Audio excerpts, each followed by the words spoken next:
राधे राधे सबको। राधे राधे। तो ये बज रहे हैं सुबह के 5 और आज कार्तिक महात्म का दूसरा अध्याय पढ़ेंगे। आप सब भी मेरे साथ इस कथा का आनंद लीजिए और पुण्यफल पाइए। ओम नमो भगवते वासुदेवाय। भगवान श्री कृष्ण ने कहा, हे देवी गुणवती, अपने पिता व पति को राक्षस के द्वारा मारे जाने का समाचार सुनकर बड़ा विलाप करने लगी। हा नाथ, हा पिता, मुझको त्याग कर तुम कहाँ चले गए? मैं अकेली कन्या हूँ, तुम्हारे बिना अब मैं क्या करूँ?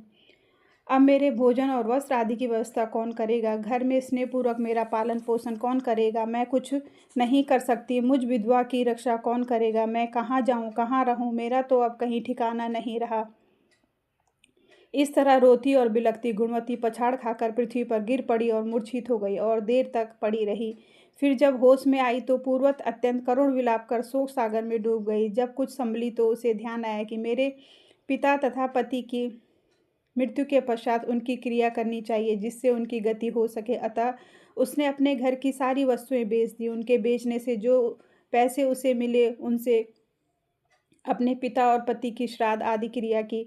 फिर वह उसी नगर में रहती हुई भगवान विष्णु की भक्ति में आठों पहर रहने लगी। उसने जन्म से लेकर मृत्यु तक नियम पूर्वक सारी एकादशियों के व्रत किए। हे प्रिय, ये एकादशी और कार्तिक व्रत मुझको बड़े ही प्यारे हैं। मुक्ति, भक्ति, पुत्र तथा संपत्ति को देने वाले परम पवित्र हैं। जो मनुष्य कार्तिक मास में जब तुला राशि पर सूर्य आता है तो सवेरे उठकर स्नान करते हैं, व्रत व उपासना करते हैं, वह मुझे बहुत ही प्यारे हैं। क्योंकि यदि वह बड़े पापी भी हो तो भी स्नान व व्रत के प्रभाव से उनको मोक्ष की प्राप्ति हो जाती है। जो मनुष्य कार्तिक में स्नान, जागरण, दीपदान तथा तुलसी के वृक्ष की रक्षा करते हैं, वह साक्षात विष्णु भगवान के तुल्य हैं।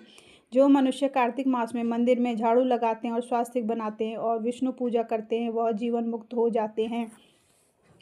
यह सुनकर गुणवती भी प्रतिवर्ष मन लगाकर कार्तिक का व्रत और भगवान विष्णु का पूजन करने लगी। हे प्रिय, एक बार वह ज्वर ग्रस्त थी और दुबली हो गई थी। फिर भी किसी न किसी प्रकार गंगा स्नान के लिए चली गई। गंगा तक पहुंची भी, किंतु शीत के मारे वह बुरी तरह से कांप रही थी। वह एकदम शिथिल हो गई। तब वह भगवान विष्णु के दूतों के द्वारा मेरे धाम में आई। उसके पश्चात ब्रह्मा आदि देवताओं की प्रार्थना पर जब मैंने कृष्ण का अवतार लिया तो उस समय मेरे गण भी मेरे साथ आए। वह सब इस पृथ्वी पर यादव बने हैं। तुम्हारे पिता जो कि पूर्व जन्म में देव शर्मा थे, इस समय स्त्राजित हैं। पूर्व जन्म में चंद्र शर्मा जो तुम्हारा पति था, वह आकू है। और हे भामिनी, तू ही गुणवती है।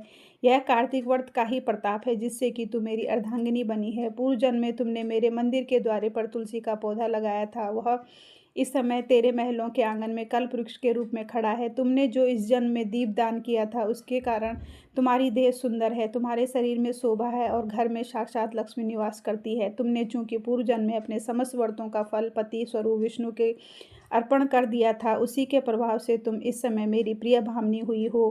पूर्व जन्म में आजीवन तुमने जो नियम से कार्तिक मास का व्रत किया था, उसका यह प्रभाव है कि मेरा और तुम्हारा कभी वियोग नहीं होगा। इस प्रकार जो कोई कार्तिक मास में व्रत आदि करते हैं, वह मुझे तुम्हारे ये समान प्यारे हैं। वह जो लोग की दूसरे जप तप यज्ञ दान आदि करते हैं, कार्तिक मास में किए गए व्रत के सामने उनका फल बहुत थोड़ा होता है।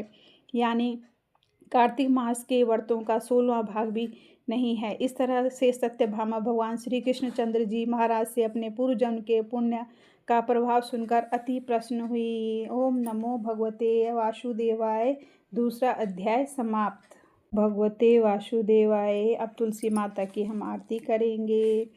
मुरझा गई तुलसा श्याम बिना, कुमला गई तुलसा श्याम बिना, सोने का घड़वा गंगा जल झारी, नहाए नहीं तुलसा श्याम बिना। मुरझा गई तुलसा श्याम बिना, घिस घिस चंदन भरी है कटोरी, तिलक लगाए नहीं तुलसा श्याम। मुरझा गई तुलसा श्याम बिना, कुमला गई तुलसा श्याम बिना, पाट पीताम्बरी टेसर की धोती पहने नहीं तुलसा श्याम बिना। मुरझा गई तुलसा श्याम बिना, कुमला गई तुलसा श्याम बिना, चुन चुन कलियां हार बनाया, हार पहने नहीं तुलसा श्याम बिना। मुरझा गई तुलसा श्याम बिना। जय तुलसी मैया तेरी जय हो। ओम नमो भगवते वासुदेवाय। ओम नमो भगवते वासुदेवाय। ओम नमो भगवते वासुदेवाय। सबको राधे राधे।